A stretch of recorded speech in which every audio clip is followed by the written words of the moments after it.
check, Braden, or no? What's up? You gonna check that, or you're good? I You should think? be all right. All right.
About 90 seconds.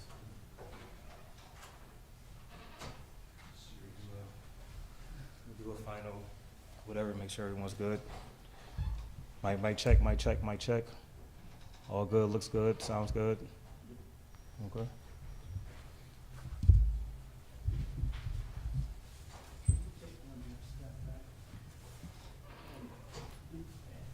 Good.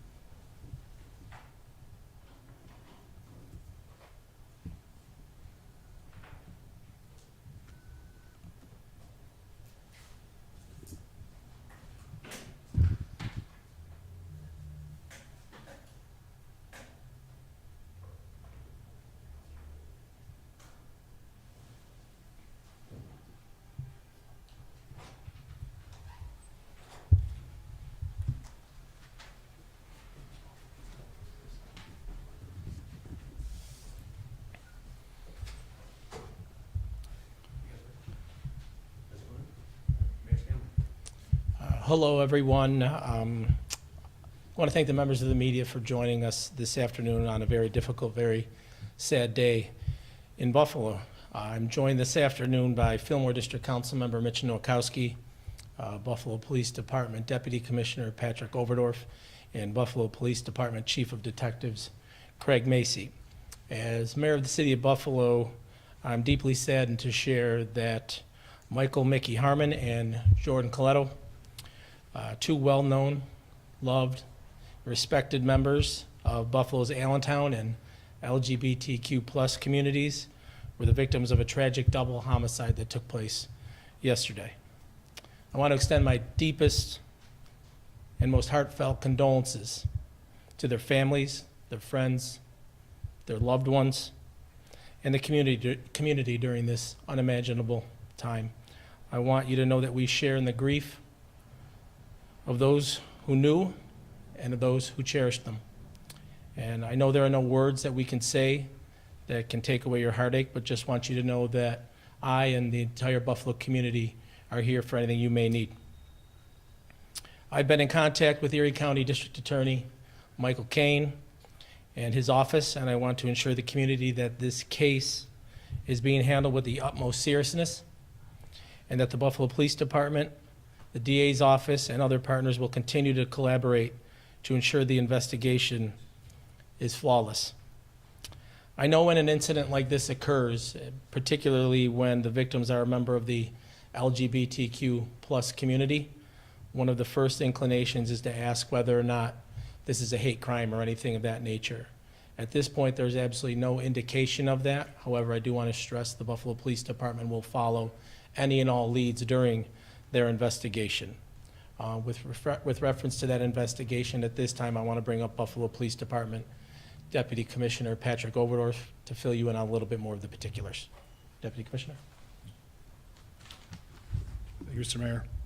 First, on behalf of the department, I would like to offer our deepest condolences to the friends and families of the victims. At approximately 4:25 p.m. yesterday, Bravo District officers were dispatched to 5 St. Louis Place for a person with a knife call. Upon arrival, the officers did encounter a male with a knife. The male did drop the knife, but only after cutting himself. The officers did call for an ambulance. The ambulance did arrive and transport the individual up to ECMC. The individual remains at ECMC at this time as a person of interest under the supervision of the Buffalo Police Department. Upon a subsequent search of the house, officers did locate 2 deceased victims. The medical examiner's office did determine the cause of death to be blunt force trauma. Obviously, this investigation is ongoing by the Buffalo Police Homicide Squad, but at this time, there is no indication at this point in the investigation that it is related to a hate crime. But obviously, we are early in the investigation and continue to investigate all leads. With that, I turn it back over to Mayor Scanlon. Thank you, Deputy Commissioner. As I mentioned, this is a horrific incident, a terrible loss for the Buffalo, the Allentown, and the LGBTQ plus communities of Buffalo. And someone who works, represents, and fights for those communities every day is Fillmore District Councilmember Mitch Nowakowski, who I'd like to welcome to the podium for a moment now. Thank you, Mayor. So I come here as the District Council member for Allentown and someone who is a member of the LGBTQ community. The 2 homicide victims are my constituents, but they're also my personal friends. So it makes today even more harsh to have to gather all of these facts and make sure that I can help lead my community and make sure that we have good information. As District Council member and as a member of the LGBTQ community, there is nothing that suspects that this was a hate crime. So I want to put those tensions at ease. The second is the individual, as it was stated, is at ECMC. So no one is believed to be at large. So the larger community does not have to be fearful that somebody that could be in connection of these homicides is at large. I refuse to allow Mickey and Jordan's memory to be attached to these heinous crimes.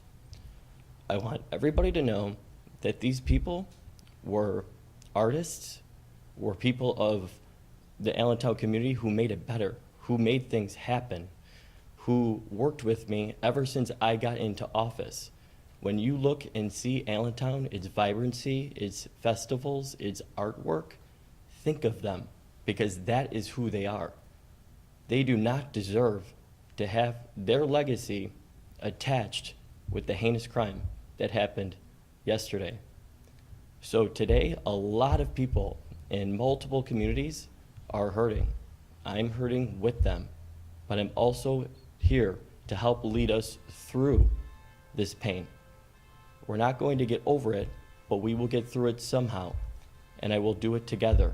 I will remain until the end to be communicative to the community, to bring us together, to provide good information and communication from all city departments, and that one day justice will be served. Thank you. Thank you, Council Member. As he mentioned, there's some unspeakable pain and heartache going on throughout our community right now. I think it's important that while experiencing that pain, we make sure to take time to reflect on the people that Mickey and Jordan were and what they brought to this community through their advocacy, through their commitment to the Allentown community and their involvement in the entire Buffalo community.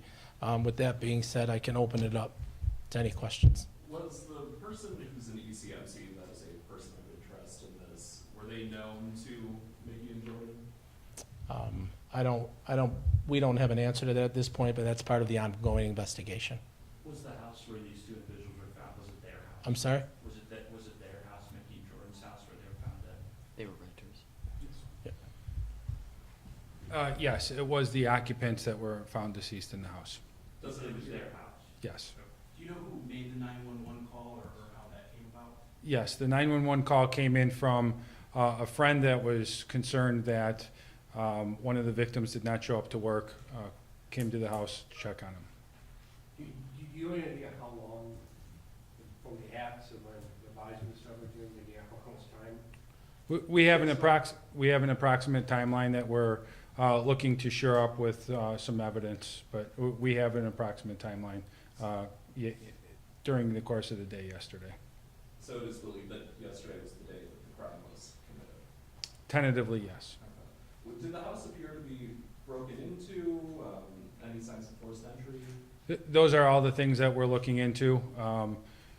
Some of the early indications lead us to believe that they did not know each other, which is why we're confident to come to the conclusion that there's no indication that there is a hate crime attached to this right now, but we are looking into that aspect of this. Can you give us the correct spelling of the two victims? Yes, after I just don't want to be on the record with misspelling, so. We can give it to you after. Is the name of the suspect going to be released today? Well, no, again, the person of interest is at ECMC right now under supervision of the Buffalo Police Department, and if something should transpire, you'd get that name at a later date. Just for clarification, you said the call came for like a welfare check, but then there was the call of a person with a knife. Did those happen simultaneously? So, yeah, there was a friend, one of the victims did not show up for work, so a friend went to the house to make sure everything was okay, spotted someone with the knife, and then placed the call for a person with a knife call. This may be a question more for Mitch, knowing them as a friend. I saw an Instagram post that said they celebrated an anniversary together. Were these two romantically involved? Could you speak to that? They were partners for quite some, they were partners for quite some time. Would you be able to speak, Mitch, about their influence on the Allentown community, the murals, we were out on Allentown today, and every shop owner said they were the pillars of the community. I thank you for that question. You can't step foot on Allen Street without knowing who Mickey Harmon is. He is a prolific artist and had an art gallery that he owned with a few people called the Pineapple on Allen Street. When you look at the mural that's on Q, 44 Allen Street, you'll see historical figures. We worked on things, we had funny times with Mickey where I was protesting slumlords with megaphones in front of buildings. He was a big part of Intersect and Pride and bringing in different artists, really not only just, liven up Allen Street, but really bring in that cultural vibrancy that Allentown is known for. And he was very hilarious. We had a really deep sense of humor. And Jordan was a sweet soul who was somebody who Mickey met and they were able to, find love within each other. And, Jordan, my emotions have gone up and down. And I have this thought that Jordan would just be laughing that everyone would be talking about Mickey because he was completely fine with Mickey being the big personality that he was. But when I've been up all night, I've heard from people that I haven't talked to in 10 years that know Mickey, and he was virtually known in every single community in Buffalo. He was a staunch Buffalonian. He believed in our neighborhoods. He believed in walking and biking and not using a vehicle. He believed in artwork and bringing people together, having a ton of fun and evolving. This is a huge loss. And Mickey was a big proponent of me getting into elected office. I mean, our community finally got representation on that common council after a serious long of time because of people like Mickey to help get me elected. And they were definitely peoples and pillars of the community who are far greater than their circumstances of how they departed. And that is what I promise people will know, because the last thing that I want them to be known as is people that were victims of horrendous crimes and heinous acts. So to me, their contributions to the city of Buffalo and to Allentown are immeasurable. Councilman, you mentioned, Mickey being an artist. Jordan, what did he do for work? What was his? That's a good question. So that was their mutual connection was through art. They did multiple, not only did they have to do, different jobs to pay the bills, but they did set performances and really garnered the artist community to work together. So that's what they did. They didn't have cars. They lived a very urban lifestyle where they walked everywhere, where art was at the centerpiece of their life. And they were involved in community events from pedestrian safety to getting drag queens to do a crosswalk off on Delaware Avenue. And the one thing I say that is because Mickey and Jordan were unapologetically who they were. So they did not care if they were called flamboyant or if they were called a derogatory term. Those are the people that make this world a better and more inclusive and open society, and that's who they were as people. Mayor Scanlon, would you like to speak about how they were pillars of the community and when we lose such people like this in the city of Buffalo?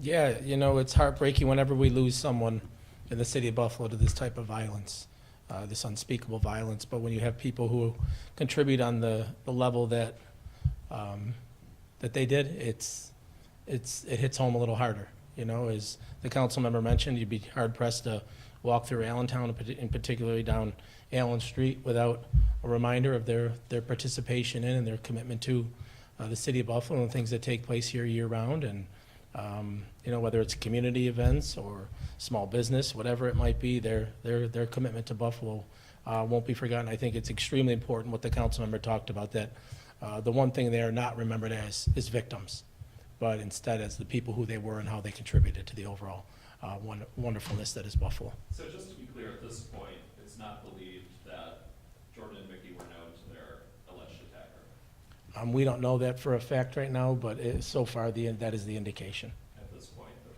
okay. Yeah. Were they found in the house together? Is there any sort of indication of what the house looked like when police entered? With respect to that, we're not going to get into that piece. They both were in the house, and that's what I'm comfortable with saying. Do you have the ages of everyone involved? I do. We have 40, 37, and then the male that's under supervision is 35. And the man under supervision, was he previously known to Buffalo Police or law enforcement? No. Is there any indication you can give us as to what may have spurred this? Not at this time. Thanks, guys. Thank you, everyone.